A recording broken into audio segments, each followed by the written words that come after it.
And ladies and gentlemen, welcome back to another episode. This is the Sports Cave. Your co-host Robbie, my co-host Zach Roden. Zachary, how are we doing? Mona. Apologize for the little delay there because it's that time of the year.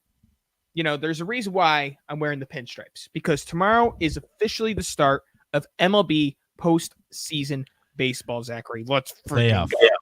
Playoff baseball's back, Robbie. And I mean, if you really think about it, playoff baseball sort of started today. In a way, with this Braves and Mets doubleheader we have going on here. Zachary, before we continue, yeah, new intro for baseball. Oh.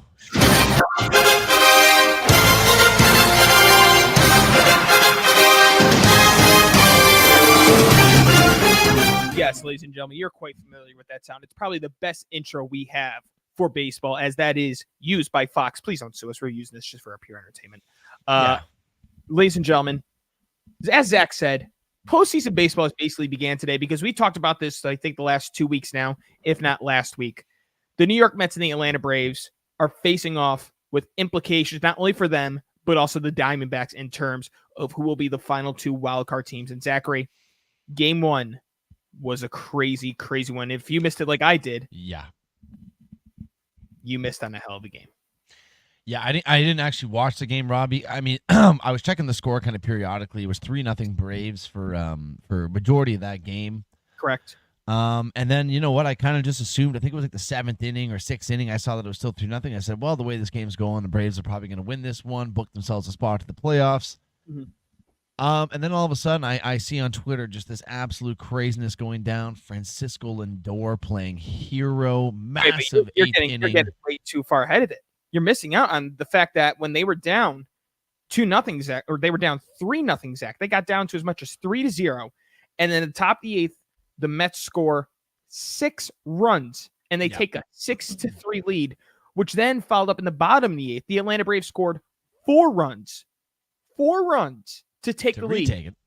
And I believe Edwin Diaz was out on the mound when all that was transpiring. But then, as you said, Zachary, Francisco Lindor. I'm going to get that video loaded up, because how nonchalant was that trot? How nonchalant. Just like, you know what? You just act like you've been there before.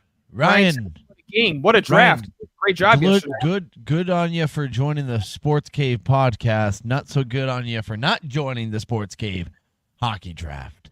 Jackass. Here we go. Francisco Lindor.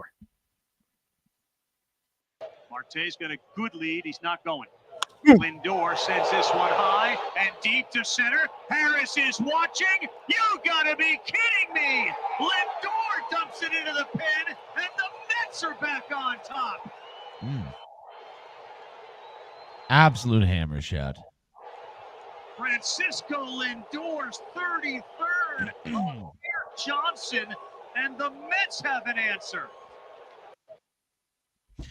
So, as Robbie said, that moment to salute you. Oh, thank you very much, Bobby boy. Thank you very much.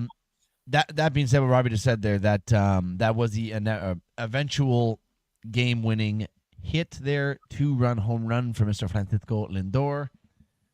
Mets take game one there, 8-7. Robbie, they booked themselves a spot in the playoffs. The Braves are not done though, right? Like if they win against the Mets, the second one, they take over Arizona for the last wild card spot? That is correct. And just minutes before they were going to take the field for game 2, it was supposed to be Chris Sale on the mound, who was scratched with back spasms. Zach, right now, it's in their favor right now. I believe it is 1-0 Atlanta still. It is 1-0, the top of the 7th. But, man, you feel a lot more confident Chris Sale out there on the mound, who could probably give you 7 good innings. Yeah. I mean, they have gotten some good pitching today, though, Robbie. The Mets lineup, to be noted, no Francisco Lindor. They're giving him a rest. They have Luis Angel Acuna, Jose Iglesias, Brandon Nimmo, Pete Alonso, Starling Marte. I don't know who this Taylor guy is. Harrison Bader, no Francisco Alvarez, Torrens, and then Alvarez, whoever this guy is. I mean, I thought they would be sitting a lot of guys for this one. Like, you're already in. There's no sense in going for, I don't know, aggravate an injury or something, maybe something they've been dealing with. Mm-hmm. But, Robbie. Well, they kind of are all in. And you got to remember, too, Francisco Lindor was dealing with the back spasms. So the last thing you want to do is re-aggravate his injury. heading into the postseason. So if he needs the rest, give him the rest, rightfully so. The Mets, either way, they are going to do whatever they can to take down the Braves, because a lot of people at work were saying, oh, well, they'll probably just be like, here's game 2. No. Because there's nothing better in any sport, let alone baseball, than knocking out someone in your division of chance of making the playoffs. If you can knock them out, you're happy as hell. So there's no chance the Mets are going to take it easy. It's only a 1-0 game, as we stated. It is in the top of the 7th, and we will give you that final score during today's episode, Zachary. Yep. But Robbie, why don't we? You want to go over some of these first round playoff series that we're going to be seeing here? So, yeah, because this is where it gets complicated again. Because I think if the Mets sweep, they face the Brewers. The Mets sweep, they would play the Padres, I believe. Okay. Because right now the Mets sit at they are the second wild card team right now. So no, they would not play the Padres. My apologies. No, they. How does it work in the playoffs? The first and second get a bye. The Dodgers and the Yankees get a bye. If the Yankees sweep, they would play the Padres, and the Brewers would play the Diamondbacks. The Mets are already solidified. They're going to be playing the Padres. So 2 faces the 7 because there's 3 wildcard teams. 2 faces the 7, 3 faces the 6, 4 faces the 5. That makes sense? I have right now, so 1, 2, so Dodgers, Phillies are getting a bye, and then there's 4 teams left, right? Do they get a bye? They keep changing every year. I can't keep up with this crap anymore, bro. Stupid. If I'm looking here, they do get a bye. You guys are also going to get a bye as well. Okay, so Guardians got a bye. Okay, so the 1 and 2 get a bye. Okay. Yeah. So as of now, the way it stands, it's either going to be the only series we don't know of is going to be the Brewers are either playing the Diamondbacks or the Braves, which we will probably find out within about a half an hour. Mm-hmm. So I guess we can start right at the top here, Robbie. Starting from the American League, we have 2 to go over here in the wild card. Detroit Tigers against the Houston Astros. Yeah, Jesus Christ, Zach. Detroit Tigers against the Houston Astros here. Houston is the home team for game 1. Now, you're aware of the situation with the Tigers and the Astros, right? I can't say I am. There's nobody better to coach against the Astros than former Astros head coach A.J. Hinch, who is the manager for the Detroit Tigers. Zach, we all know about Tariq Skubal. Outside of that, how the hell did the Tigers get to this? How did they do it? I mean, they got the worst contract in baseball with Javi Baez, and they found a way to make it to the postseason. That is grit and adversity. And this is the first game played off tomorrow at 2:30 on ABC. It'll be Framber Valdez versus Tariq Skubal. The Tigers finished 86-76. Who the hell had the Tigers going into the playoffs before the season? I don't think anybody did, Robbie. I mean, I do remember, if I do remember correctly, when we were doing our preseason preview of the MLB, I think I was reading some shit about how the people were kind of maybe thinking the Tigers are taking a big step this year, but I really don't think anyone had them making the playoffs, especially finishing off the season the way they did. Right. Unfortunately for them, though, Robbie, they're going to be running into a very good Houston Astros team here, and I do believe that the clock is about to strike midnight on this lovely Cinderella story for the Detroit Tigers. What a story indeed, though. What a story indeed. And I believe, depending on the circumstance, well, let's break down the rest before I tell you who I think the Yankees are going to end up facing. Yep. So that I have the Tigers losing that series. Robbie, I'm assuming you probably have the same. Yes. All right. Well, the other series. Here's the thing that's so beautiful about baseball. You just never know. Seriously. Yeah. I mean, Texas, no one had Texas make the World Series last year. Not only did they make it, they won it. They won. Years ago, no one had the Nationals, probably to NLCS. They won the whole goddamn thing. This is the beauty of postseason baseball. You never know what's going to happen in baseball. And it's just like, that whole scene Moneyball. Analytics is all different until when it comes down to nitty gritty. You got to bunt, you got to steal bags, you got to play the game of baseball in order to win. Who knows? Maybe the Tigers could pull one off, but my money says the Astros. Unfortunately. Well, we will find out tomorrow at 2:32 who takes game 1.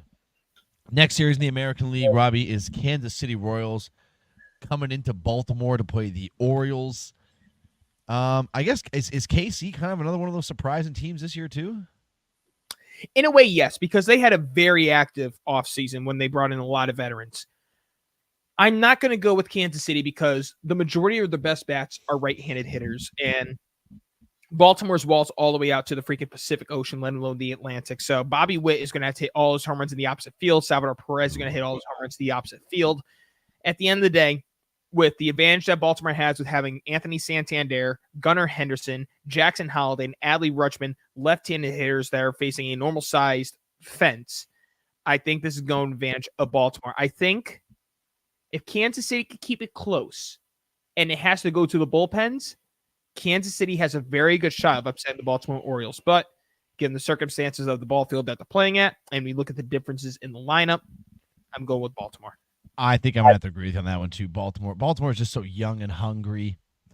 And I mean, I honestly couldn't even tell you besides maybe 2 or 3 guys on Kansas City who actually plays on the Royals. Salvador that, Perez, Bobby Witt, Hunter Renfroe, and that's okay. So I was going to say the first 2 you named are the 2 that I knew. Other than that, it's fucking up in the air. well. Let me see who else they got. Ask me to name one pitcher on that team. There's not a chance in hell. You can't name one pitcher on that team. On the Royals? Yeah. No. Excuse me. Cole Reagans was an all-star. Seth Lugo was an all-star. Yeah, That's never all I heard of got. any of those guys. Loading up right now. Oh, they also have Michael Wacha. Oh, they have Paul DeYoung, Adam Frazier, Yuli Gurriel's on the team. And their outfield, anybody? MJ Melendez, Tommy Pham, Hunter Renfroe, as I mentioned earlier, Robbie Grossman. Tommy Pham. They have a lot of people from Venezuela on their team. Oh, well, Venezuela. When I see a Venezuelan, I know baseball player. You're such an idiot, dude. Oh, Venezuela. Well, Mr. Robbie, that right there. So I don't know which team you would end up playing in the second round here, but out of those 4 teams, they're going to face the lowest seed between the Royals and the Astros, I think. Okay, well, I think if you're going the lowest seed, then you would have to play the Baltimore Orioles next. If they were to win. Oh shit! But that's if the Astros and Orioles both win, which is what we have. So, I mean, like you said, anything can happen. I mean, if the Royals end up winning, then you'll face them. If the Tigers end up winning, then you'll face them. But if we have Baltimore and Houston both winning, you're going to be playing Baltimore. Oh, no. It's going to be a hell of a series. It's not going to be easy either way for the Yankees. This sucks. Yeah. This is going to be. Okay, I have it right here. Oh. The Yankees are going to end up facing either the Royals or the Royals or the Orioles. Either way, Cleveland has Detroit or Houston. I have the bracket here. So once we go through all of it, I have the bracket here. Okay, beautiful. Well, I guess you want to move on to the National League here, Robbie. We had 2 series to go over that. We still don't know how this whole situation is going to pan out. I'm going to take a look here really quick at the score to see if there's been any update for the Braves and the Mets. While you're doing that, we are the bottom of the 7th. 1 runner on, 1 out. Michael Harris is at the plate. It is 1-0. He has a 2-ball, 0-strike count. There you have it, folks. Still 1-0. So as it stands, I guess we'll start with the series that we actually know is going to happen. I believe if you have that thing open, Padres against the New York Mets. I'm pretty sure that's going to be your first round series. Don't quote me on it, but I'm pretty sure. I believe you are correct because now when it comes to the last slot, it's going to come down to the Diamondbacks or the Braves. The Mets have locked up the 5. So let's there we go. Our prediction right here, right now, before the game concludes. The Braves are up 1-0. Are the Braves going to get that 6th spot, or is it going to be the Diamondbacks? Can the Mets make a comeback? It's 1-0. I mean, honest to God, dude, I think the Braves are going to hold on to this one, Robbie. I think the Braves are going to hold. I would rather, and honestly, I hope Marky isn't here for this. I think I'd rather see Arizona. I agree, just because of how far they made it last year. But you know what's killing Arizona is the absence of Christian Walker. I mean, that's a big piece of to be missing. But if the Braves were healthy, and they had, I think Albies is back, but Austin Riley's out, Acuna's out. I mean, those are significant injuries for the Braves, man. Yeah, they are pretty bad. And Matt Olson, you go from an MVP candidate last year to really being a shell of yourself. The only thing they really have going for them right now is Jorge Soler, Gio Urshela. Yeah, Olsen fucked me in both my fantasy leagues this year. Just absolutely, just bet Bent me over. over and showed me the 50 states, I tell you. And how was again the 50th state? Okay. San Diego Padres against the New York Mets, Robbie. This is actually a tough one for me to call. Not for me. I think that the Mets take the Padres down. Really? This momentum that Francisco Lindor has. Francisco Lindor is playing like the second or third best player in baseball behind Ohtani and Judge. Lindor, I told you, the MVP award is going to go to Shohei Ohtani, but if we're talking who's most valuable to their team across every team in the playoffs, it is look no further ahead than Francisco Lindor. He has been the most valuable player to any team in baseball right now. If there's no Francisco Lindor, the Mets are like 20 games below 500. That's a fact. And that all changed when Carlos Mendoza finally made the adjustment of putting him in the leadoff spot, back to where he once was in Cleveland. Zach, there's always yes. 2-0 Braves. Ooh, scoring play. What was the scoring play? It had to have been Michael Harris.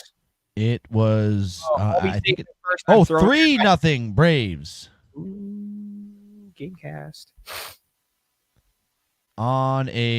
It still hasn't even popped up. It's that, I have 1-0 still here. Ozzie Albies reaches on error to shallow infield, advances to second, Sean Murphy to third. Oh, that's the last play. We'll have that in a second for you. But you know what, Robbie? Just to make this a little interesting. Oh, actually, sorry, you were saying something. I cut you off. Keep going. I was just like raving on Mr. Francisco Lindor. Yeah, I don't have anything yet, Zachary. Harris popped up. I'll be safe at first, throwing error by blah blah blah. I'll be safe at second and error. Murphy safe at third on error. I don't have a run yet, Zachary. I have runners on first and there third. There it is. Marcelo Zuna singles to left field. Ozzie Albies scores. Sean Murphy scores. There it is. Boom. The big play for the Braves, and it looks like, that's going to be tough now with 2 innings left now for the Mets to come back down 3-0. I guess I'm saying it's going to be tough. They did just do it. Yeah, exactly. About 5 hours ago. Not even. Are you stupid? The freaking first pitch was at 1:10. 5 hours ago it was 1:47. They weren't in the eighth. It was. You know what? It was more just an exaggeration. You fucking cocksucker. Oh, don't say the other C word. All right. Cunt. Anyways, Robbie, I think I'm going to back you here with the New York Mets because they really are riding a strong wave to end off this season. Maybe it does concern me a little bit, though, is the fact that, maybe they're going to be a little tired playing a doubleheader today, having to play again tomorrow, but it is just baseball. You're going to get us canceled, bro. Well, dude, don't rile me up then, okay? I hate you so much. I'm going to take the Mets as well with you, Robert. No, get out of here. No, don't join my bandwagon. Taking them, bitch. Taking them. All right, Robbie, that leaves us with one more. Well, Zach, you should have took another New York team as well at one point. All hail the New York Giants!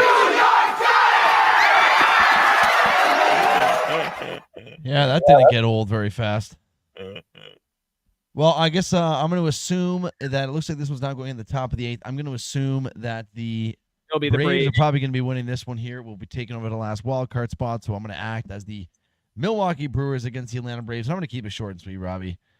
The injury bug has been too much for the Braves this year, and I think the Brewers take them out in 2.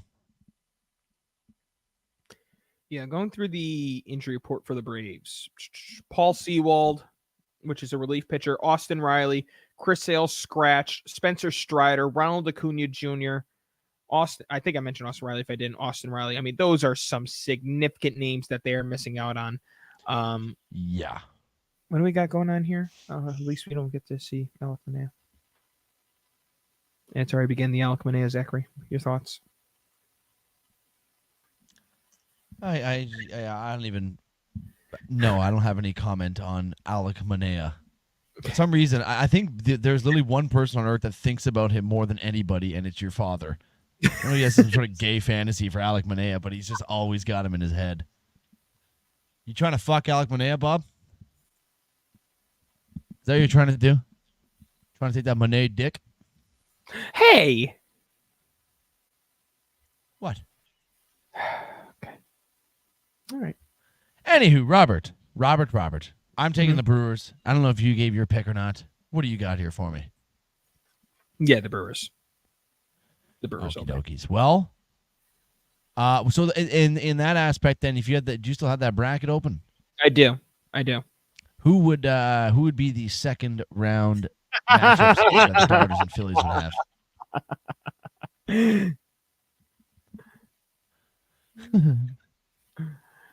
Well, did we didn't even do our American League. We skipped through the American League. You went right to the NL.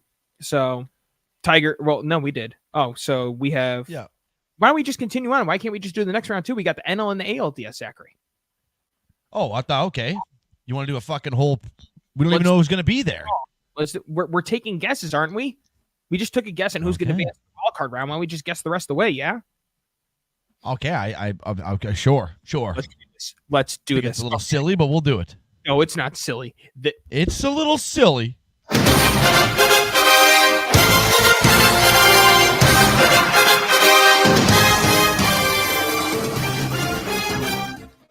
It's the Sports K postseason prediction. Who will be the 2024 World Series champion presented by Capital One? What's your? All right, Zachary. Well, I guess the way that we have it. What? I don't know. Maybe if you would shut the hell up. All right. This is my sport. This is Okay, well then get on with it, motherfucker.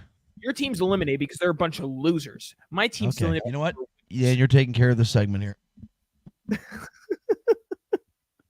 We got to talk about your team in a little bit, ironically. We have to. We have to. Look at this, folks. Look at his face. Look at his face.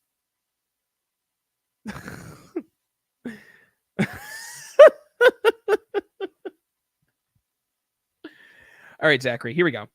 You have the Astros as well as I do. So it'll be the Astros versus the Guardians, the best of 5, Zachary, in Cleveland. Now, Zach, I don't know if you saw this whole science thing, but the whole thing with all these home runs being hit by left-handed hitters in Cleveland is because up in the third deck, it used to be cut off by advertisements, walls, whatever.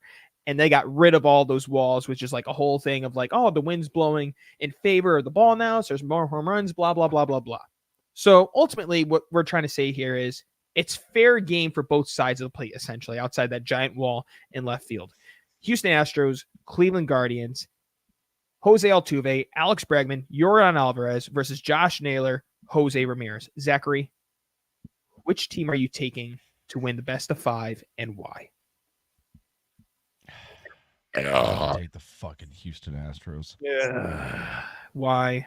Robbie, they just cheating or not cheating, they just always fucking seem to find a way to get it done in postseason baseball. There's always a little bit of heroics there. I mean, I'm sure they've discovered a new way to call pitches or to pick up pitch calls. You're probably right.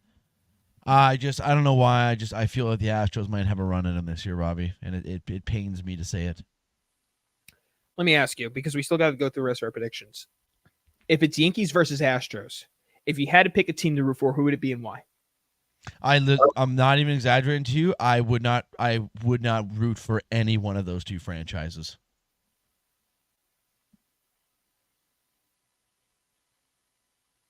That's just me being honest.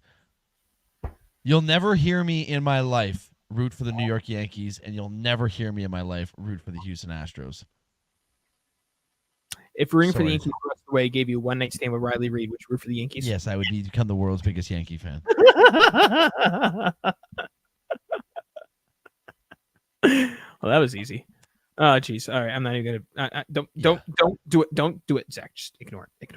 Okay, so as much as I want to take the Guardians, I'm gonna have to take the Astros as well. Both are dealing with rookie managers, but like you said, the Astros have been to the dance multiple times. And not to ignore the Guardians, but the Guardians have consistently been eliminated in the division series just about every year that they've made it in. Since they made it to the World Series against the Cubs, every division series they've been knocked out. So you have the Astros advancing to the ALCS. We both have the Orioles taking on the New York Yankees.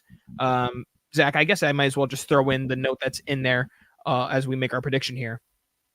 Anthony Rizzo on Saturday was hit by a pitch in the hand, 2 fractured fingers. His status for the ALDS is out. ALCS is questionable, probably going to be out. He's probably out the rest of the postseason, 2 fractured fingers.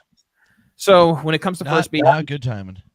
When it comes to first base, the Yankees have either DJ LeMahieu, Ben Rice, or Oswaldo Cabrera playing first. If you ask me, I'd rather see Oswaldo Cabrera at first base than LeMahieu or Ben Rice, but I don't know what's going to happen here. But Zach, seriously, as streaky as Rizzo has been this year, him and Stanton have something in common. They show up in October. 2 years ago, Rizzo was arguably their best player right there with Harrison Bader. A big loss. Excuse the voice crack. A big loss for the New York Yankees to go along with Nestor Cortez. So, Zachary, Orioles, Yankees, I've been saying this whole season. I said if the New York Yankees stay healthy, they're going to win the World Series. But with 2 injuries, I have to be completely unbiased here and say that I am taking the New York Yankees, you son of a bitch. There's no doubt in my mind. This is our fucking year. Yeah, I don't think anyone saw that one coming, Robbie. You know what you do? You do a lot on this show? What? You do this whole dramatic buildup, but the entire time you're doing it, everybody knows you're wearing a fucking Yankee jersey, for crying out loud. For fucking... Well, Robbie, because I am not a biased fan, I like the young... Well, okay, hold on. Pause. I like the young guns he likes battling in Baltimore. And I don't know why, but I got the Orioles going on a big run this year, Robbie. Maybe even the World Series. We're going to have to wait and find out. But I just obviously upset you a little bit, too. I have the Orioles taking down your Yankees. I freaking pray to God that Kansas City makes it past through Baltimore. Please, God, if you love me. Well, you have the Astros and the Orioles and the ALCS. I have the Yankees in the Astros, which is so poetic, Zachary. It literally is so poetic. All right. Well, we both think the Braves are going to face the Brewers, which it's looking like, as I believe the game is still in favor of the Braves right now, 3-0. As I go check the score right now, it is 3-0. We are in the bottom of the 8th. Adam Ottavito's on the mound. It is 3-0 Atlanta, as if the Atlanta Braves score 0 runs, the Mets have 3 outs to try to get 3 runs, which probably is going to happen, which means the Diamondback season is most likely over. Okay. Tough way to go. So we had the Brewers advancing, and both you and I had the Mets advancing. So with that being said, the Brewers will be going on to Philadelphia to take on the Philadelphia Phillies. Zach, I think this might be the best series in the division series. Brewers versus Phillies. I'm not too familiar with the Brewers, to be honest with you. They are just grit, dude. They are a hard-nosed baseball team. They play hard. They play smart. They hustle. But the same thing can be said, obviously, about Philadelphia when you have your leader, Bryce Harper. We know how Bryce Harper gets. Yeah. At the end of the day, dude, I think that the talent on Philadelphia is too hard to overlook against a gritty Brewers team. I have to go with the Phillies. I am going to be joining on that one too, Robbie. Like you said, the Phillies have been right there for a few times. Haven't been able to get over that hump. They've tasted it. They're going to want to taste it again. Yeah. And by tasting it, I mean they've tasted having a nice run, going to the World Series. And maybe it's a bitter taste because, they haven't been able to actually solidify that W. Right. But I do believe that they will take down this Brewers team, Robbie.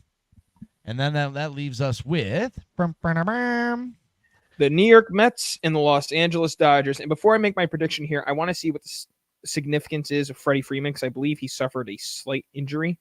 I just want to check and see really quick. Let's see. Hold on. 2 days ago. Agree and close. It's almost guaranteed. What the fuck? Come on. It's almost a guarantee the Los Angeles Dodgers, Freddie Freeman, will be in Game 1 lineup of the NLDS next Saturday, according to the Dodgers manager Dave Roberts. So it looks like Freddie Freeman is going to play, but with an ankle injury.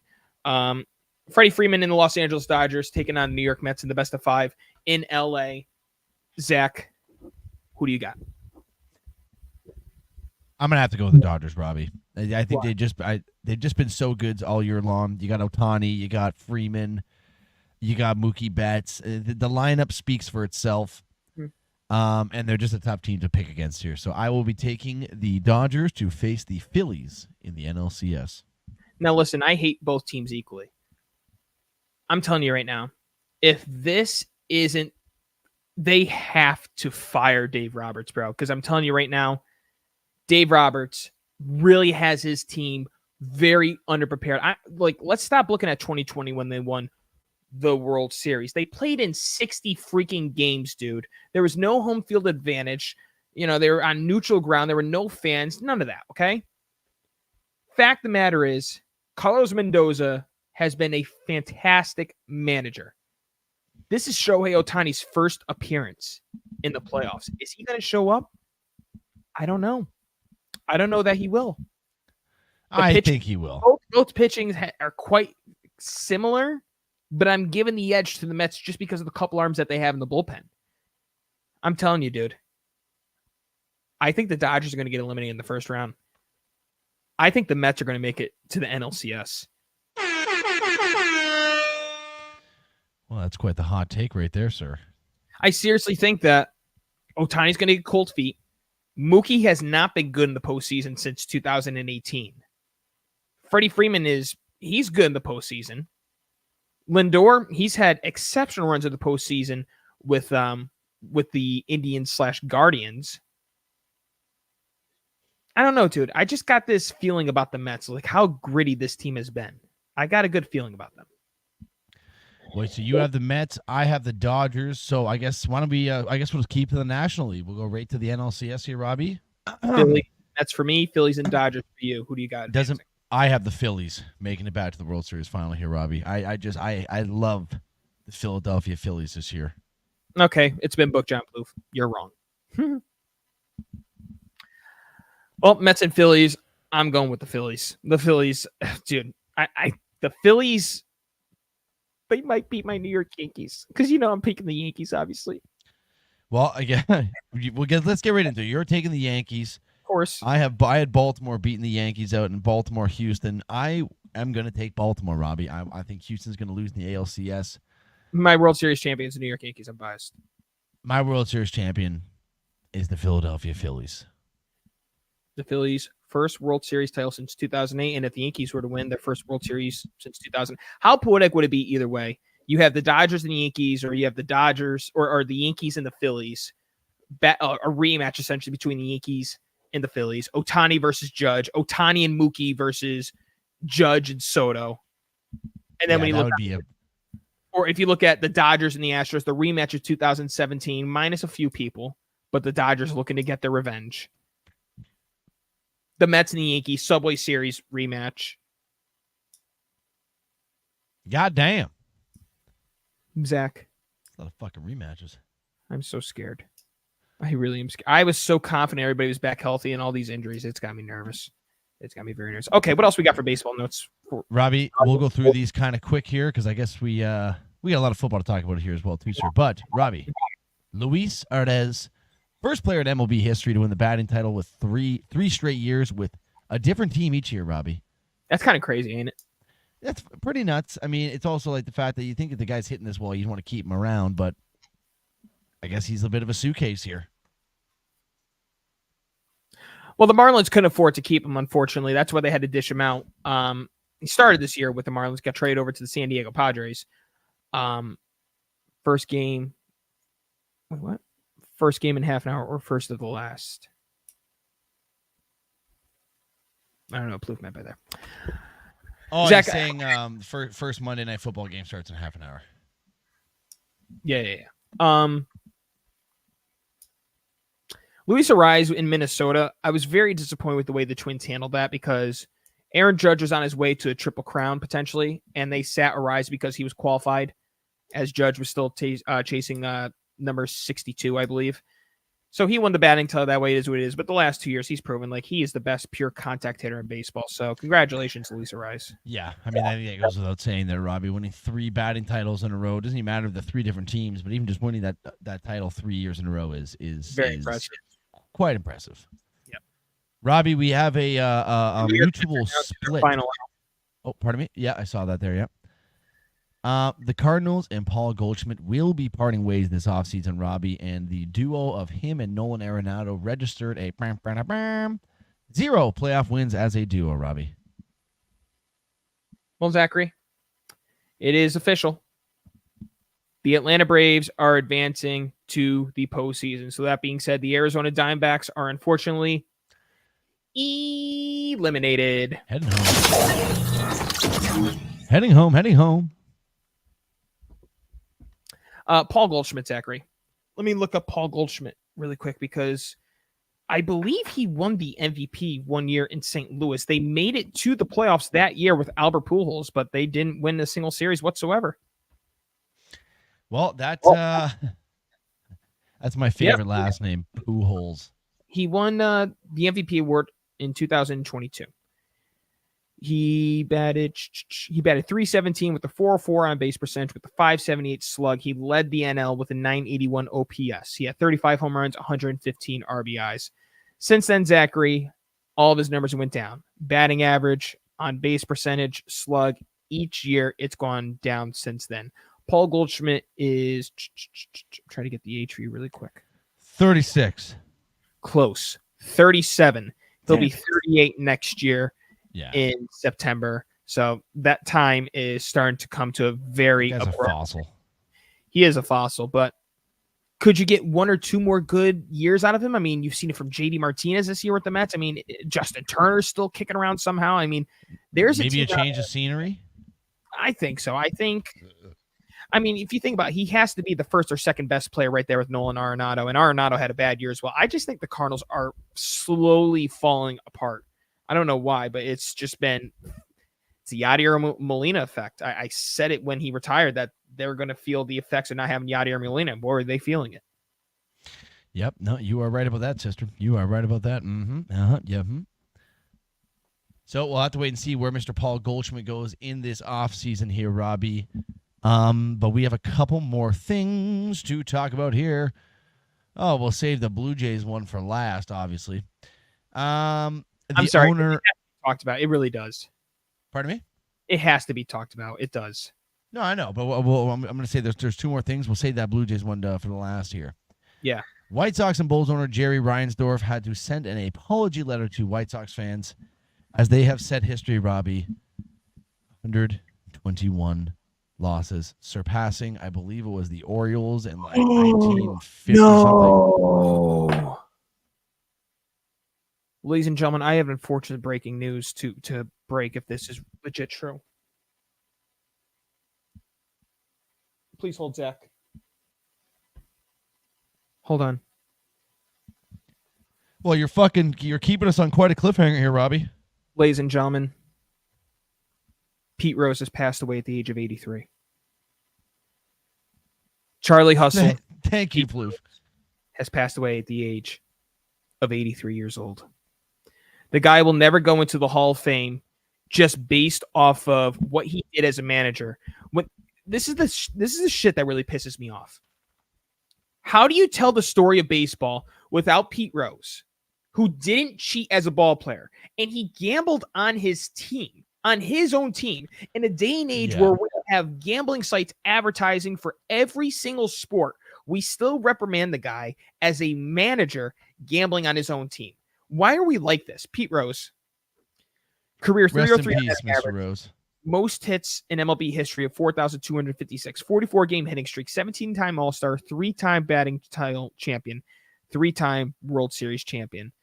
I really wish this was, and he tried one last effort too, Zach. He really tried one last effort, and he got denied. If he ever goes to the Hall of Fame, he's not going to be there for it. Ladies and gentlemen, I hate to break now you know he is gonna go to the Hall of Fame now. Like his old fucking classic fucking baseball. But Robbie, I mean, I don't really have much more to say about the White Sox and their horrific season. No, just seeing Pete Rose really drew baseball on me. Like, I don't even want to talk about it. Oh, we have one more thing to talk about here. Then we'll move on to some football. And this one I can actually relate to huge here, Robbie, because Kevin Gossman had some pretty choice words for the management in Toronto here. And I mean, the fact that Ross Atkins, Shapiro, and John Schneider, those three alcoholic retards, still have jobs with the Toronto Blue Jays, it is a mind-blowing to me. But basically, do you have the quote up there, Robbie, or no? Quote, I'm sick of all the talent talk. We're so talented, this and that. We've got to start winning games. We've got to figure it out. We've got to do it quickly. I'm only getting older. Bass is only getting older. If we want it to happen with this group, it has to happen soon. So what are we going to do? I agree with him. I mean, it's every year all I hear about is, man, you guys, the Jays look really good this year. On paper, it's going to be a really good team. And it's been nothing but disappointment. This season especially was just horrible. Like, you have a great starting five on paper. Your offense looks great on paper, and it's just whether the offense didn't show up one game and the pitchers did or vice versa, it just never seemed to click on all cylinders, and it was just a horrible look. Horrible look for the Jays, and I agree 100%. Shit has to change here because we can't keep going in with all these expectations and not doing a fucking thing about it. So I know you've been saying it for months now, maybe even a whole year. About If they do fire Ross Atkins and John Schneider, right? Yeah, the manager. So if you were the general manager, what would be your first move? Would you continue to bring in free agents and try to build that way, or do you think you're going to start all over again, try to trade Vlad or try to trade Bo Bichette? No, I wouldn't be trying to fucking do a full rebuild. Maybe, I don't know, maybe get rid of Bo. Vlad, really? You can't get rid of. You want to move on from Bo? Not that I want to move on from Bo, but maybe it's time you make a change. Maybe we need to get some assets here that we can build around. Mm-hmm. Instead of a guy that, I mean, Bo, let's be honest, Robbie, kind of sucked big cock this year. Didn't fucking do anything very impressive. Okay. Injured for a lot of the season. But you know what? Fuck him. Fuck him, I tell you.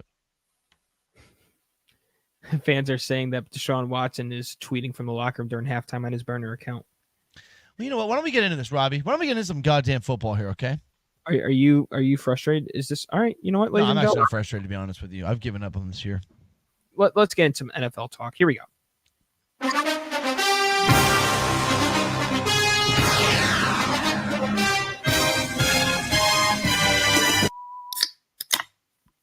We're seeing a lot of Fox music.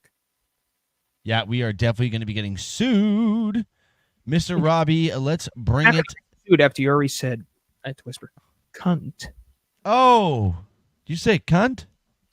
I just was repeating what you said. So, Robbie, let's start at the top of the list here. Thursday Night Football featured an NFC beast. Just kidding. NFC East battle between the Dallas Cowgirls and the New York Giants. And Robbie, Cowboys get this job done 20-15. They fuck everybody on the spread, and this was I call this game the Las Vegas earpiece game, because Brandon Aubrey went out there with an earpiece in, and he got the call from Vegas and said, "Hey, buddy, I know you're perfect from inside 40 yards in your career," or whatever the stat was. He had never missed a field goal from, I think it was inside 40. No, he shanked a 51-yard field goal attempt. Was that what it was? 51. 51. The bastard hits it from 65, no problem. This is a 51. Yeah. So, but bad shank too, and obviously it didn't mean anything for the score. They ended up winning the game. Yeah. But still, I mean, the spread was 5.5, and the Cowboys get the W 20-15. They win by 5. That is so vast right there. Without some bad news. Yes. Micah Parsons. Micah. It's Micah. But it really just, I mean, maybe it's Micah. It's Micah. Right, and you're. I'm what? A big faggot. Yeah, you know who else is that? You know who else? The Blue Jays and the Browns. Oh, no. Oh, God, you got me good. Oh, my God. You're a loser. No. You should change your name from Big Zach. Oh, I'm so hurt. Loser. Yeah. All hail the New York Giants. Your team is literally just as bad as mine. I know. Just so you're aware. I knew we were going to be bad. You thought your Browns team would be good and compete for a playoff spot. Learn pretty fast that they're not going to be. Your quarterback's a rapist. Okay, I'm going to be leaving this podcast. This is my last episode here, guys. I will not be on here on Thursday. Robbie thinks I'm joking. This is my last episode. It's been a slice. A slice? It's been a slice. Okay, Robbie, can we fucking get into some goddamn sports talk here, for Christ's sakes? Can I talk about... We have so much to go over here. Now, Plouffe is actually very correct about that. He is. All right, Zachary, that game was pretty atrocious. Very ugly. And the one thing that if I was a Giants fan, I'd be very upset about, you had 3 flags thrown on the screen pass to Rico Dowell that went in for a touchdown. And every referee was like, oh, it was clean touchdown. Like, if you're a Giants fan, you got to be very, very angry at that outcome.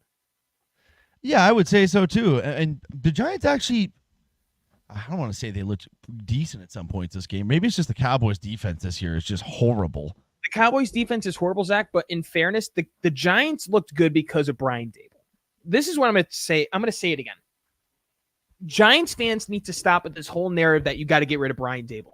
You have to understand that Brian Dable and Joe Shane had to try to pick up the prior mess left by Dave Gettleman.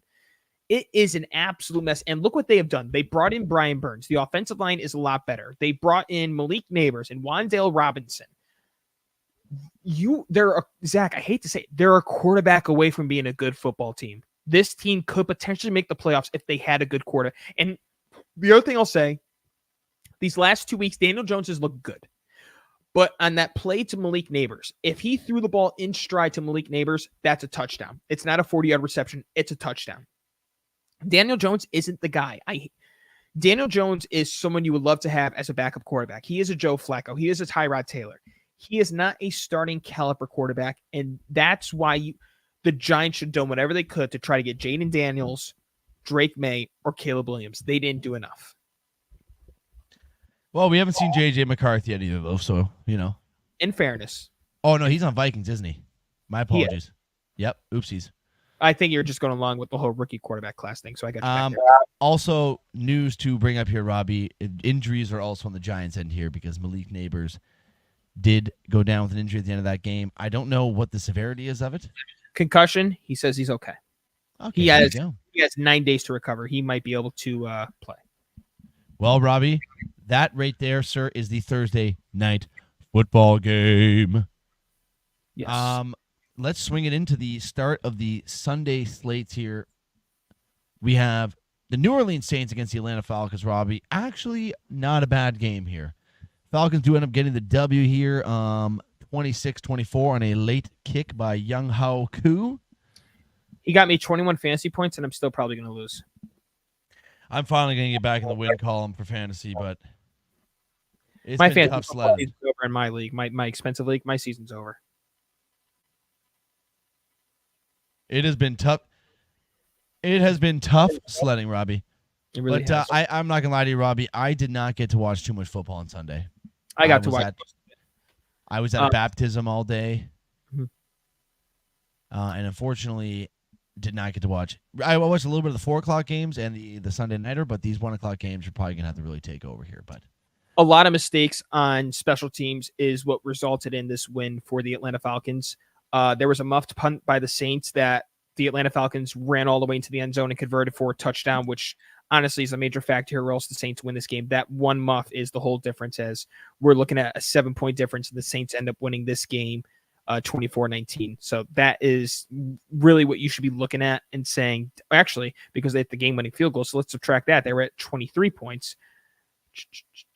23 minus 7, Zachary, is 23 minus 7. 16. Good job. Well, Robbie, big win for the Falcons here. Tough loss for the Saints. And Derek Carr is looking like Derek Carr everybody thought it was going to be. Womp womp. But, Robbie, let's move on to another here Sunday afternoon game here. Chicago Bears, Caleb Williams, Los Angeles Rams, Matthew Stafford. Rams had this game going, and then all of a sudden the Bears took over. And by the Bears, I mean DeAndre Swift. Huge game for Mr. Swift. 24-18 for the Bears. He sucks. I'm mad at him. I finally put him on my bench, and he goes off for 28 fantasy points on my bench. Well, I mean, buddy, I don't even want to talk, but my fantasy bench had almost 100 points between four guys. I had Swift on my bench. I had Chase Brown on my bench. I had Dowdle on my bench in my starting lineup. I had Rashad White and Ramondre Stevenson. Yeah, that's pretty tough right there. That's pretty tough. I'm just kidding. I'll call 1-800 suicide hotline if I ever thought that. Sorry. On my bench, I had Chase Brown, Michael Pittman Jr., Brian Thomas Jr., Baker Mayfield, and Kareem Hunt. Who's your starting quarterback? Josh Allen. Oh, I feel your pain, brother. I feel your who had fucking 7 points. Baker had 30 yesterday for Christ's sake. And changed his So pants. tough one there. Robbie, I don't know if you had anything you want to say about this Bears and Rams game. I did not catch a I want second. to say of it, to be that the honest with you. Rams are Matthew Stafford's doing the best with what he's got because with no Nakua, no Cooper Kupp, this receiving core is completely depleted. He's doing the best that he can do. Yeah, it's going to be tough uphill battle here for the Los Angeles Rams. Congratulations Mr. to the Bears Robbie. are going 2-2. And Zach, it looks like Caleb Williams is starting to gain more confidence as these wins come along. He's picking it up a little bit here. He's picking it up a little bit. I still haven't seen that huge breakout performance like the ones we've seen from Jaden Daniels and well, I guess that's kind of the only really rookie that's had that big. You were thinking of CJ Stroud, weren't you? I was no. I be honest with you, I was like thinking maybe Bo Nix had a good game, but we're gonna get into him a little bit because he sucks dick. That's not nice. But Robbie, Bears 24, Los Angeles Rams 18. Let's kick it down into Lambeau Field where the Green Bay Packers hosted the Minnesota Vikings. Red hot, coming in 3-0. The return of Jordan Love, who we can agree, Robbie, at least for the first half of that game, looked like maybe they should have given him another week of rest. Agreed. And the memes are already started about Jordan Love being 0-2 and Malik Willis being 2-0. And the Packers were getting dominated all game, all the way up to the end of that fourth quarter where they outscored the Vikings 22-3, but it just wasn't enough. Zach, the best quarterback in football right now is fucking Sam Darnold, dude. Yeah, I don't know what Kevin What is O'Connell is going doing on with to football this this man, year? but he is figuring it out. What is going on with football this year? This is I like it. No, this is retarded. It is retarded, but sometimes retarded is good. We like retarded here at the Sports Cave. Don't We speak for me. endorse retarded. I don't do such a thing. Don't listen to Zach. But the Packers suffered an injury. Christian Watson with the high ankle sprain. It could have been a lot worse the way that hit looked. And they're lucky to avoid a significant injury with Christian Watson. Sorry. I forgot to mention when we talked about the Falcons. Kyle Pitts, go fuck yourself, you fucking loser. And now we can move on. Why? Why do you say that, Zach? Because he got 0 fantasy points yesterday, and he's just a pathetic fucking tight end football player, and he should fucking retire. What? But Robbie, Minnesota stays a perfect 4-0, and I don't know if I'm correct on this. Right? They're one of two teams 4-0. Yep, them and who is it? Kansas City? Of course it is. Of course. Minnesota 31, Green Bay 29. A team that came in 3-0, Robbie, but lost. Almost came with a valiant comeback here. Steelers coming into Indianapolis to play the Colts. Colts get the job done. Anthony Richardson goes down with a hip injury, and this one stung me a little bit, Robbie, to see Air Joe Flacco out there just throwing dimes for the Colts, leading them to a victory 27-24 against the heavy defense in Pittsburgh. Because it could have been you guys. I'm aware. You know, it's fantastic because I'm watching now just two of my old quarterbacks that I guess we didn't want anymore just completely ball out for their respective teams. So you got Baker balling out in Tampa Bay. We're going to get into him in a little bit here. And then you got Flacco, obviously a short stint, but so far looking pretty good in an Indianapolis Colts jersey. And I'll always cheer for Flacco. You know what I mean? That guy, what he did for me last year. Cheer for Baker? I will always cheer for Baker, too, but I've always made that clear that I'm always going to cheer for Baker. But what Flacco did for me last year, Robbie, was bring up some emotions that I haven't felt in a very long time. That was like watching magic, watching that man play football for the Browns last year. And I've gone from watching an absolute magician to a guy that wouldn't even make it on the Special Olympic flag football team for the fucking States. How do you think he would do in the CFL? He'd probably get benched in the CFL. Do you want to hear something funny, too? I don't know if you listened to part of my take this morning, but they always do. Here we go. Another part of my take reference. No, they always do the song like about Jameis Winston. Mm-hmm. Standing on a corner. And then they ended it off today about making a comment about how the Browns quarterback and Bill Cosby share very similar characteristics. What? Yeah. I thought you would get a kick out of that one because you always call my quarterback a rapist. No, that's my dad, actually. Hey, you actually literally said it this podcast episode. Right, but I haven't said it in over like months, maybe a month. I mean, you said it about 10 minutes ago. Well, he is a rapist. Okay. Sexual assaulter, big difference. But the Pittsburgh Steelers get their first loss of the season here, Robbie. Colts take them down. I was going Zachary. I got one thing to say because I think I know what game you're going to say next, right? Yes, that is the next game on the list. Broncos country, let's ride. Broncos country, let's ride. I'm Broncos noticing. country, let's ride.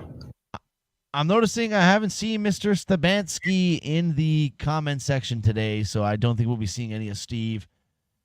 Tough He's battle probably for his. sitting in a corner crying because his Jets are a bunch of pathetic losers. Yeah, his Jets offensively, Robbie, they cannot seem to figure it out this year. Ugly game. I don't know if you did watch any of that game, Zach. That was one of the ugliest football games I have ever laid eyes on, dude.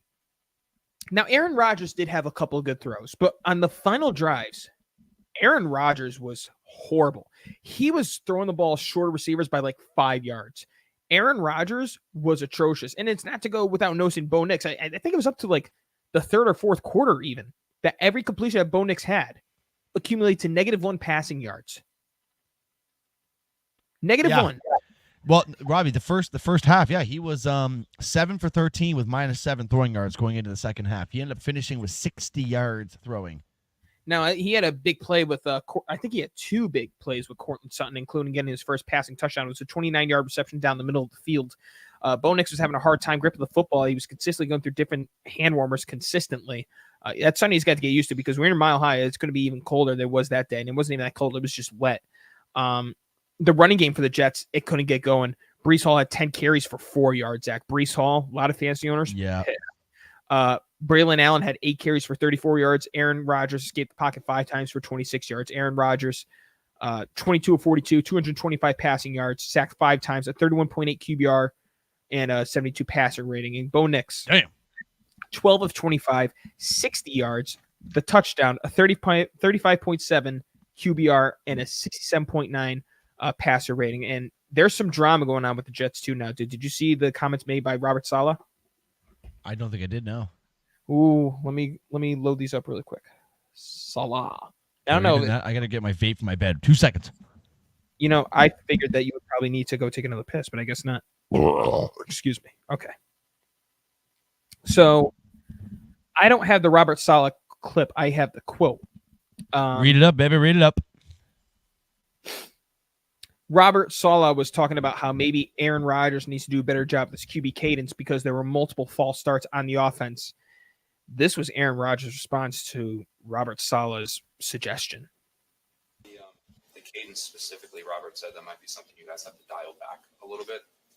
Is that something you think could potentially help the situation? It's one way to do it. The other way is hold them accountable. I mean, we haven't had an issue. We've had 1 false start. Morgan had 1 false start, I believe, until this. So it's been a weapon. We use it every day in practice. We rarely have a false start. And to have, 5 today, it seemed like 4 or 5. Yeah. Seems like an outlier. I don't know if we need to make mass changes based on, kind of an outlier game. What are your thoughts, Zach? It's like an episode of One Tree Hill up in this bitch. The drama is arising. I'm on both sides here. I'm on Robert Saleh's side because when you look at that, it really did impact the game. There were multiple key moments where, including one point where they were on their own 2-yard line, there was a false start. And now you're backed up to your 1-yard line, which is crucial. Okay, there's that. And Aaron Rodgers has been doing this QB cadence for years. Okay, it's week 4. Like, in Aaron Rodgers' defense, dude, it's week 4. This is a complete offensive line that I've never worked with before compared to everybody in Green Bay who's been there for years and knows how my whole, shalah goes, essentially.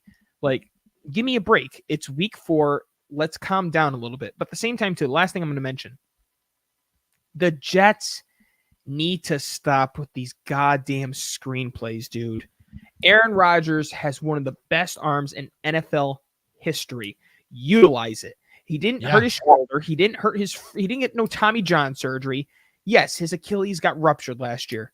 But damn it, let him throw the football. There were a couple balls that he threw to Mike Williams that Mike Williams went over the top and got because that's what Mike Williams is there for.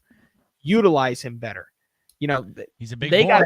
They got to figure out a way. It's week 4, but dude, with the AFC and how loaded it is, week 4 turns into week 8 or week 9 really quick. They got to figure this shit out immediately. You cannot lose that game to the Denver Broncos. I think it's more embarrassing that the Jets lost to the Broncos than the Buccaneers losing to the Broncos, in my opinion. Yeah, no, I probably agree with you on that one too. Because at least when the Buccaneers lost them, they got like a good offensive game out of Denver. I mean, this is just a. But something should be said too, that Denver is going to fight. Sean Payton is a great coach. Their defense is phenomenal. If Bo Nix could do the necessary checkdowns and necessary read the defense the correct, proper way, they could win these games 17-14 all the time. They really could. Trying to start utilizing the pieces, right, Robbie? And the last thing, I don't think the Jets blitz that often. You know, you got a rookie quarterback with very little experience. Blitz him. Throw some pressure on him. I don't think they did that all game. I don't know. We'll see. But I'm going to put this loss more so on Aaron Rodgers than Robert Saleh, if you ask me. 9 points, inexcusable. Yeah, not good. If anybody wants to blame Greg Zuerlein for missing the game-winning field goal, the conditions were so sloppy out there. 50 yards in wet, cold conditions. Good luck. And the right next I would have made it. Good luck. No, you wouldn't, Zach. You couldn't make a freaking field goal from 25 yards. No, I probably could. Robbie? I have a question before we move on. Okay. I had the Cowboys at -5 in our spread. No. -5.5 was their spread, not -5. It was -5 on ESPN because that's where I did all my spread. I have the audio. It was okay. No, this is now a faux pas here because everywhere else I'm looking is -5.5. It was -5 when I wrote it down, and I have audio evidence of last week saying it. It shouldn't be when you wrote it down, dude. It should be when the fucking game starts. What? So, okay, I'll make my picks I'll make my picks for week 8 right now when all the lines are the way they are. And then if they change by 10 points, then, I made our pick. Well, I got them down. Okay, if you want to cheat, you can cheat. No problem. We'll give you that one. You can cheat. You're down by like 15 points because you're a pathetic loser. So you know what? That's fine. I'll take the L. Maybe it's because you're fucking cheating. No, I'm not cheating. Okay, I took the L. You're Dallas still closing odds here on Yahoo and the Score, both 5.5. Yeah, why don't you look on ESPN because it was 5 on ESPN. Okay, but I've just shown you 2 where it's 5.5. You've shown me 1. Guess what? I still can't hear you down below in the standings, loser. Oh my God. Okay, why don't we continue on here? Shut up, bitch! Shut up, bitch! Okay, Philadelphia Eagles, Tampa Bay Buccaneers. It's safe to say the Eagles are a bunch of pathetic losers. Don't wait much longer, bro. I don't care if there's no A.J. Brown. I don't care if there's no Devontae Smith. This defense Fire this motherfucker. Fire Nick Sirianni. He's got to go. You shouldn't be giving up 33 points, dude. Baker Mayfield looked like Tom Brady in Tom Brady's return in the broadcast booth. Yeah. Yeah, is right. Yeah, is right. They better hope that A.J. Brown comes Robbie, ESPN has the Cowboys at -6. It was so I don't 5 when I made my pick. Guy's fucking full. You're smoking crack, man. If anybody's smoking crack, it's you. And that's a fact. I can't see. Still can't see it. Not going to see it clear. I already told you I'll take the L. Are you retarded? No, because you take the L. Right there. Cowboys -6, right at the top, in between the circle. In the way. Fantastic. Just wanted to prove to everyone that you're a cheater. I'm still above you because you're a loser. Well, maybe you've been cheating all year. And I just haven't picked up on it, but I caught you this time. What? You are such a fraud. Maybe you've been a little cheater all year. Are a fraud. Anyways, Robbie, Baker Mayfield looks fantastic so far this season. Right now, I'd slap the hell out of you. Buccaneers 33-16. You ain't gonna slap shit, pussy. Buccaneers 33, Philadelphia Eagles 16. Robbie, the Eagles. I literally, as you just said, this team is horrible. This team sucks. Man, Baker Mayfield's such a good quarterback. What kind of a franchise would get rid of someone that's like a #1 caliber quarterback? You know, Tampa Bay Buccaneers 33, Philadelphia Eagles 16. Moving on. Cincinnati Bengals. No. Against the Carolina Panthers, Robbie, and the Bengals have finally done it. They have matched the Cleveland Browns win record of the season with one. With one, folks. They do not go 0-4. They make it 1-3. Robbie, however, I believe this game was a little bit closer for Bengals fans than they would have liked. Yeah, this defense is a serious problem in Cincinnati. This defense they're is terrible. like if Joe Burrow's got to put up 30 points on a weekly basis, they got to win by this score essentially. And this is against the freaking Panthers, dude. The defense is very worrisome. Like at the trade deadline, honestly, they should call up the Jets to be like, what's it going to take for Hassan Reddick? If Hassan Reddick's going to play, obviously, because we know that whole situation going on there. It is a big, big problem right now in Cincinnati because they have Trey Hendrickson, and then who else do they have a defense that really catches your eye? Anybody? Not me. Nobody. Absolutely nobody. Exactly. Yeah, this exactly. Joe Burrow is at least looking. I mean, he's back to the connection with Jamar Chase is back. I mean, however, what you just said though, this defense is horrible, and they are not going to get anything done unless they make some drastic changes. Not even just one or two. They need to make some drastic changes here, Robert. Agreed. Absolutely agree. All right, Robbie. Why don't we talk about a team that, boy oh boy, they suck some big fat cock this year. Jesus. Jacksonville Jaguars against the Houston Texans. It actually seemed like Jacksonville was going to pull off the upset here, Robbie, to get their first win of the season. But unfortunately, they fall to 0-4 and remain, if I am correct, the only team without a win. Yes, the only team without a win so far in the season. As of right now, that could all Through change. 4 weeks. Jacksonville Jaguars. CJ Stroud and the Houston Texans taken down 24-20. Jacksonville had the lead for the majority of that game, Robbie. Mm-hmm.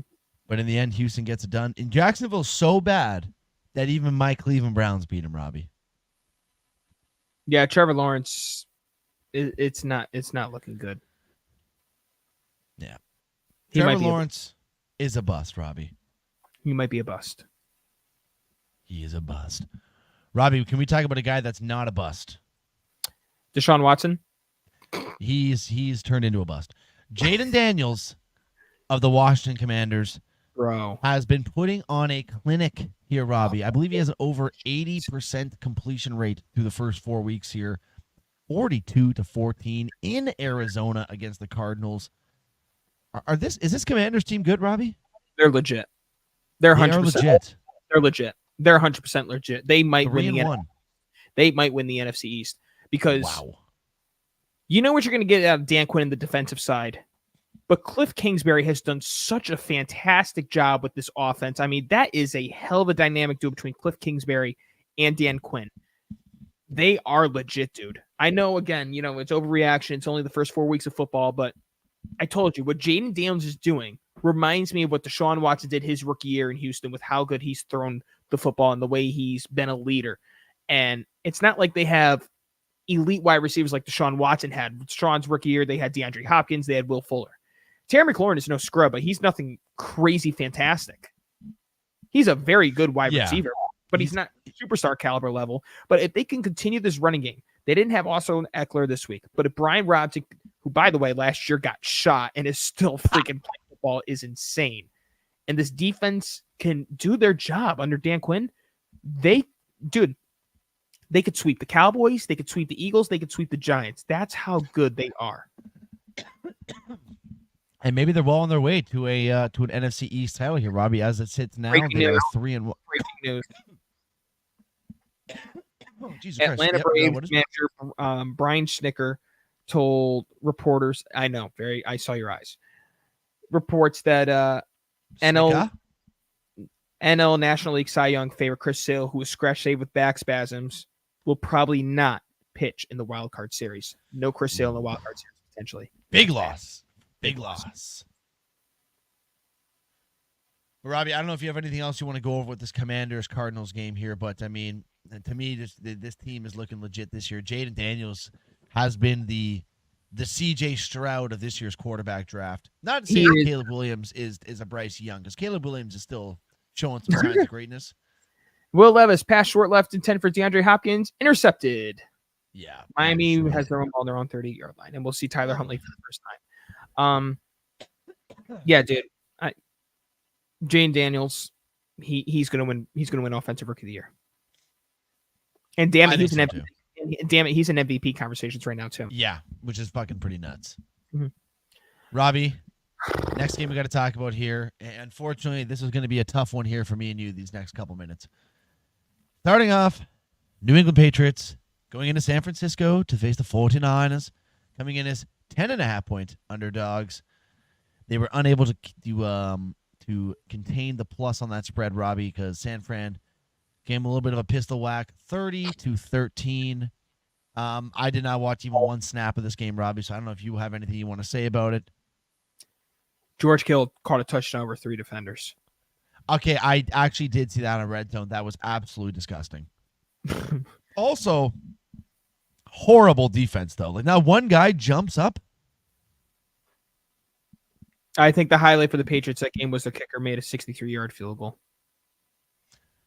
I mean, honestly, that's actually pretty impressively length field goal. But it's obviously you don't want that to be a highlight of the game.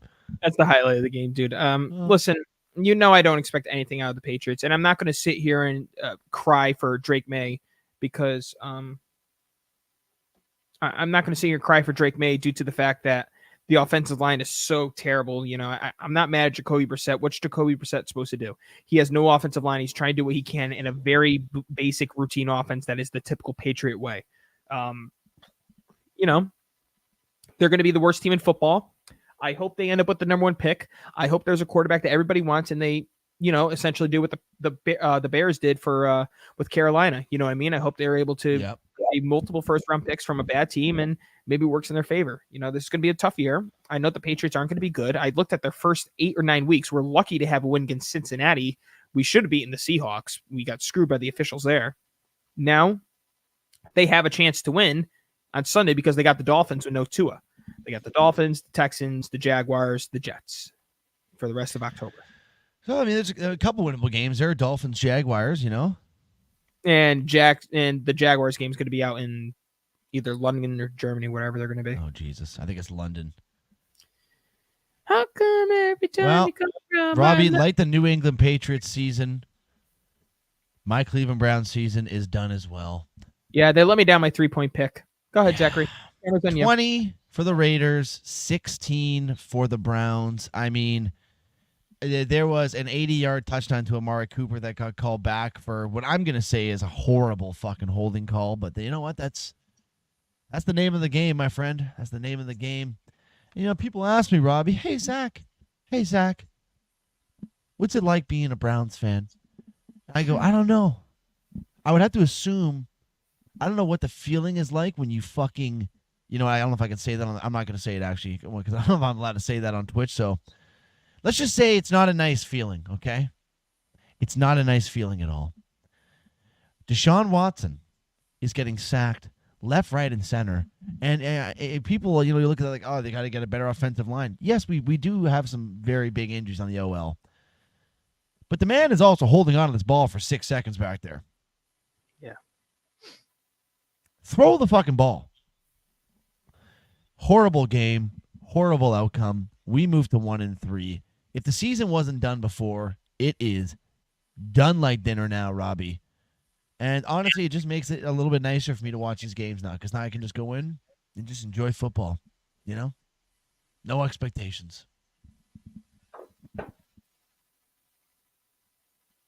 And Robbie, I don't know if you have anything you'd like to say, but I would be okay with moving on. Deshaun Watson antics on the sideline yelling at the offensive lineman was very unprofessional and just goes to show that this guy really is a head case. I mean, I don't think enough massage parlors can make this guy be a better football player, dude. I just think it's time to just...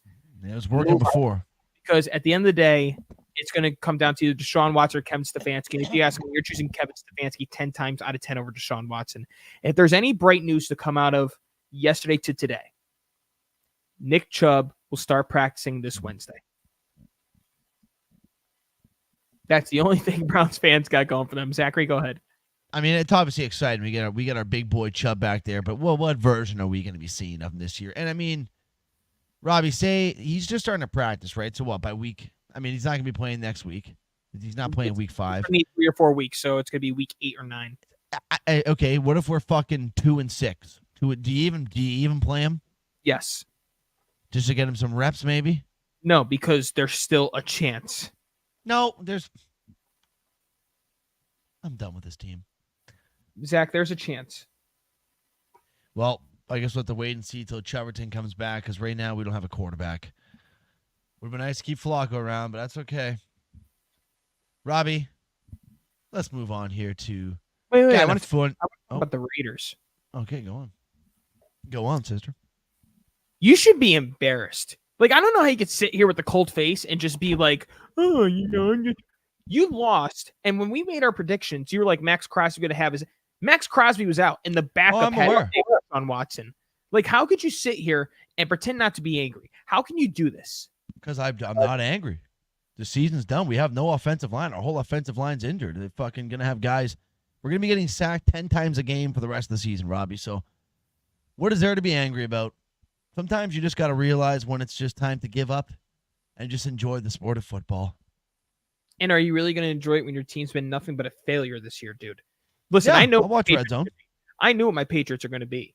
You had slight hope with your Browns. You're like, we're in a tough division, but we always manage to get that one win against Cincinnati. Maybe there's a week when we can fold into the playoffs there. And Zach, you trade for Jerry Jeudy, and it's been nothing but a catastrophic failure. Yeah, I'm aware, Robbie. I've been watching the games. I'm very aware of this. I'm very aware.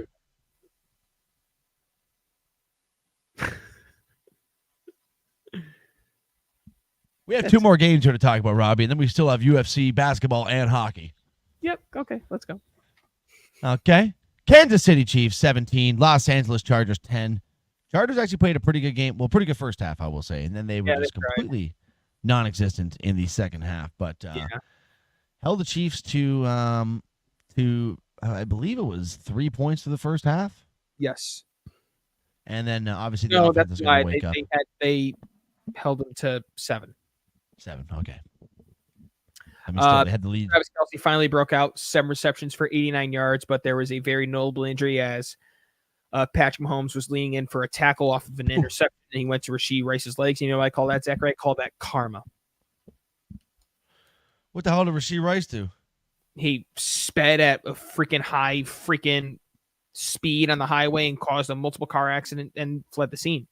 Okay, well, I'm not going to wish a man an injury for racing I'm just saying a car as a young man. He killed somebody like Henry Ruggs. Yeah, well, he didn't. Okay, so let's not compare those two. It doesn't matter. We went through this discussion with Henry Ruggs. Like, there's no need for you to be driving like that in the highway, except Henry Ruggs is doing it at freaking 4 a.m, which makes it way worse.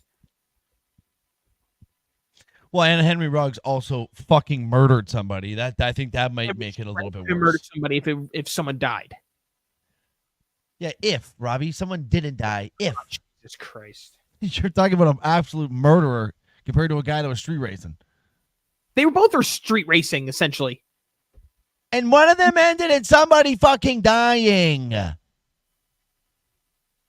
Karma. Okay. Karma's for the guy who plays in the Chiefs. Jesus fucking Christ. Kansas City Chiefs get the job done again, as Robbie just said.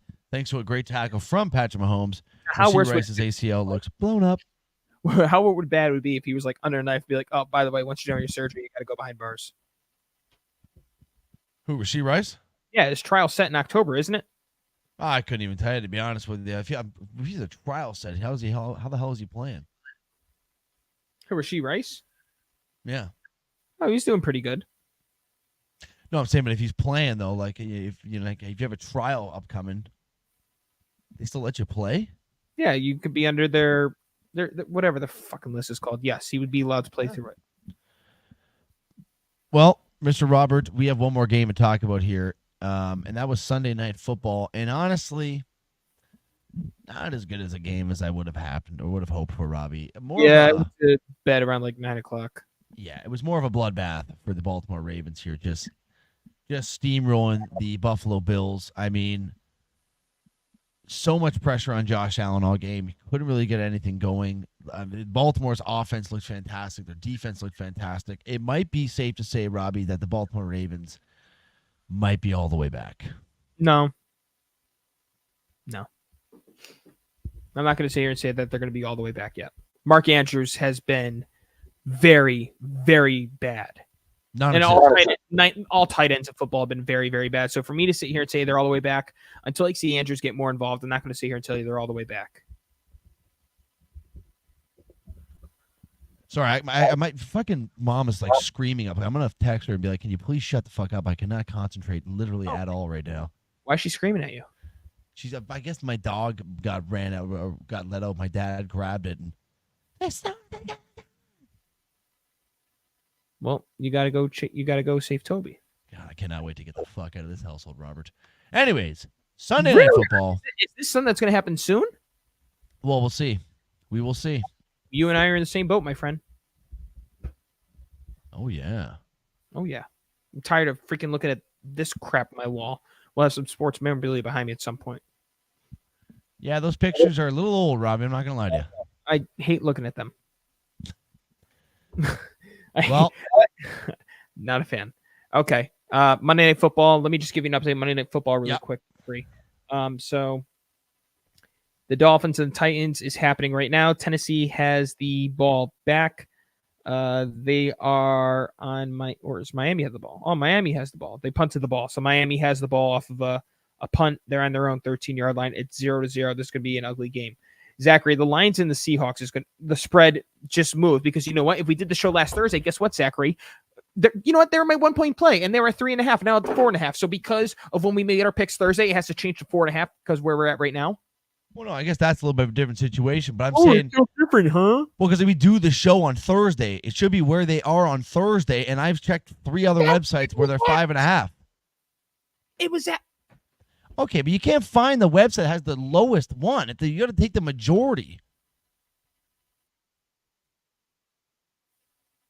How am I supposed to do that when I do all my spreads off of ESPN? What do you want me to do my spreads off of from now on? You tell me right now. You tell me what I should use. I don't know. I just checked the score. I just checked Yahoo.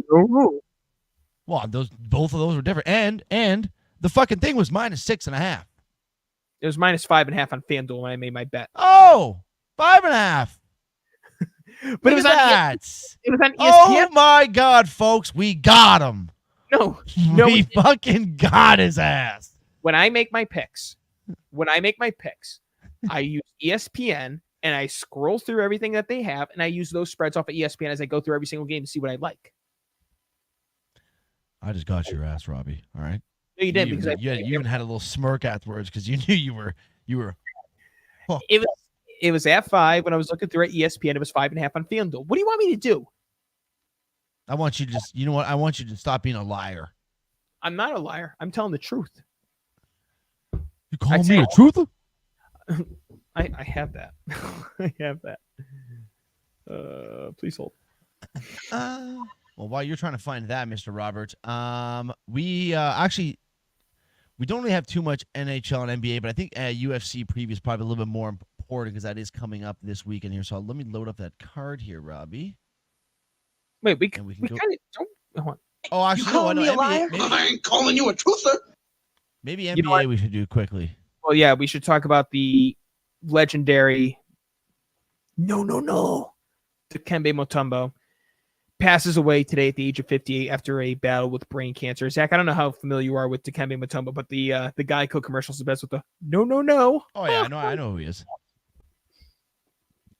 The fucking blocker boy. Yeah, I mean, at one point at the end of his career, when Yao Ming was heading off to the bench, he had to deal with Dikembe Mutombo. That's not an easy transition to go through when you got 2 giant big men who are known for freaking blocking shots. Yeah, those would be 2 tough fellows to be going up against. That is for sure. He did a lot of charity for one of his countries out in Africa, where he was doing well waters and schools and all that stuff. And he was a good ambassador for the NBA. He was a good NBA player, and he's just even a better person. So Dikembe Mutombo, may you rest in peace. And then we have a trade that is almost official, but not fully official, Zachary. Yeah, it looks like Mr. Karl Anthony Towns, the zesty man himself, is heading on to New York to join the New York Knicks. It hasn't been fully processed yet, but it's in the works. And as Rob just said, not fully processed yet. It looks like the return is going to be Dante DiVincenzo and Julius Randle going back to Minnesota. I'm not sure about this, Robbie. Because Well, the thing is I'm sorry, I don't mean to interrupt, but here's what Jalen Brunson had to say about this trade, Decker. You want to hear Jalen Brunson, the sure. face of the Knicks? Yep. Yeah, that was definitely tough, but thankful that Julius welcomed me with open arms here. It was not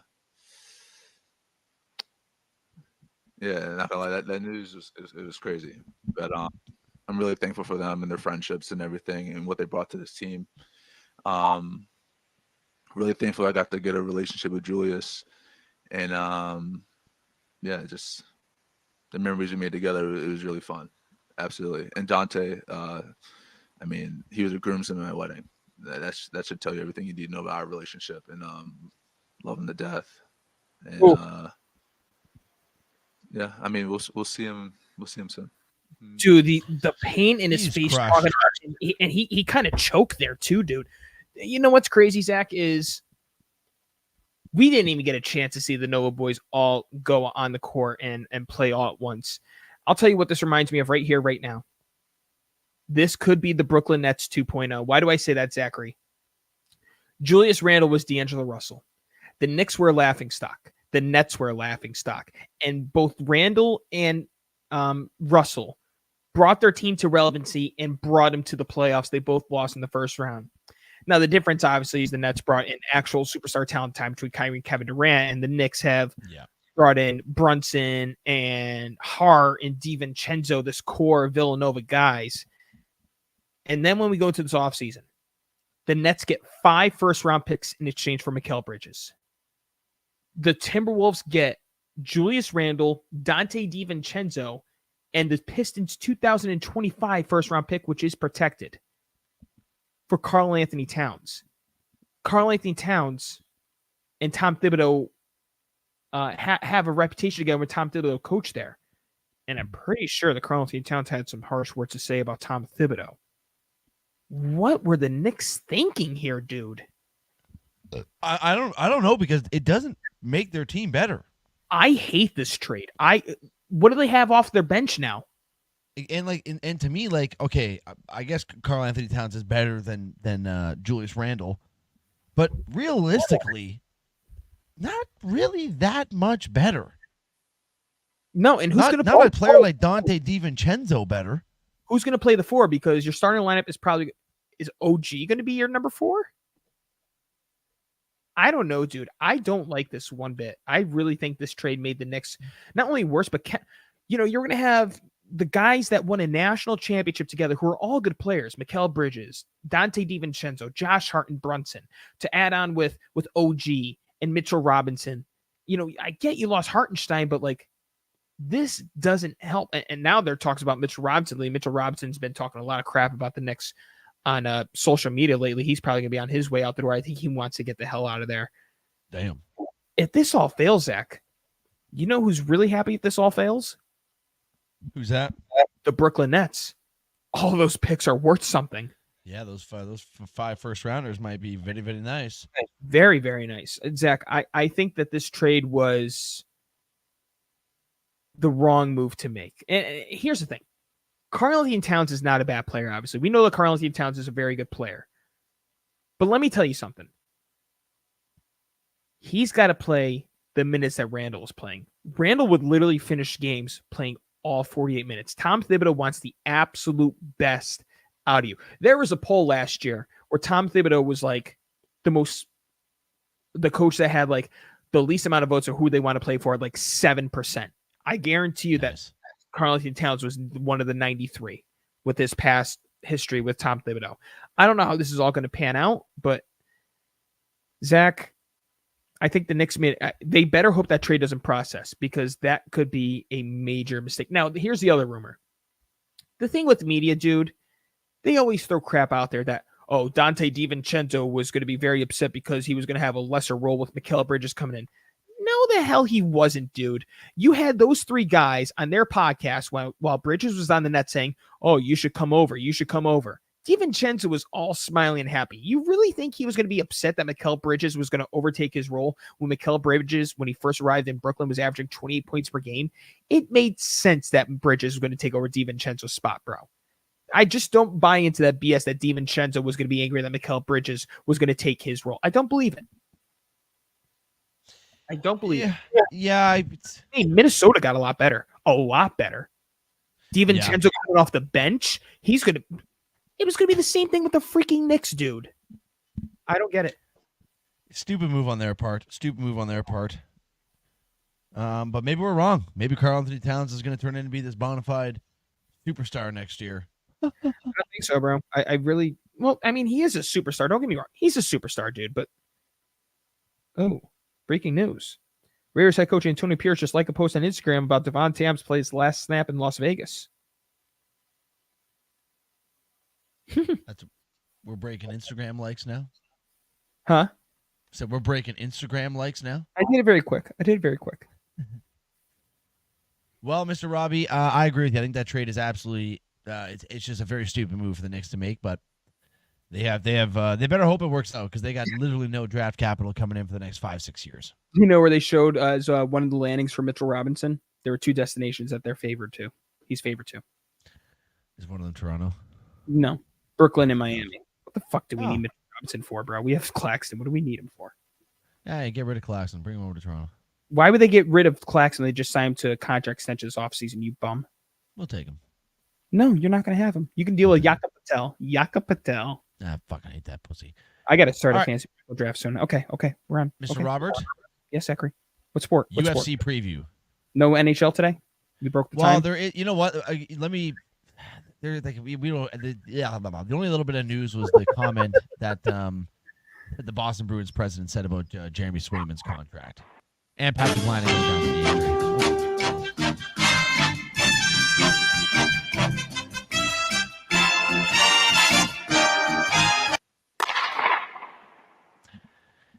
Tough news here, Robbie, to start off this one here. Patrick Laine, newly acquired forward of the Montreal Canadiens.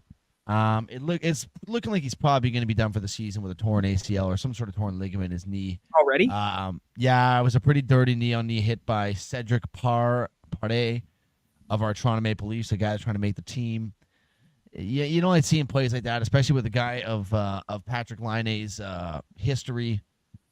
I mean, Mason Rudolph is playing. Levis out. Okay. What happened with Levis, Bloof? What happened with Levis? Did they pull him? They had to pull him, bro. They had to pull Will Levis. Give him the fucking yank. They had to pull him. But Robbie, it's not looking good for Mr. Laine. Bad knee on knee, and this is a guy that battles with substance abuse. It was in the NHL Players Assistant Program last year for majority of the season, getting better, going into rehabs and all this stuff. So you kind of just hope that it looked like shit was starting to go good for the guy. So you hope an injury like this with a big setback's not going to kind of make him drop right back into it.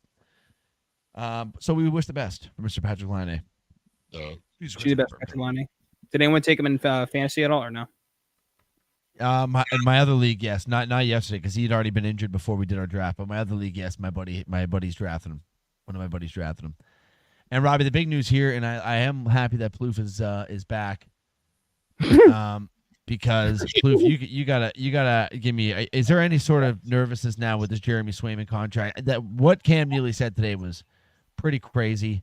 For those of you that didn't see the video, he basically said the contract dispute between starting goalie for the Bruins and the Bruins themselves, I guess, is just kind of at a standstill right now.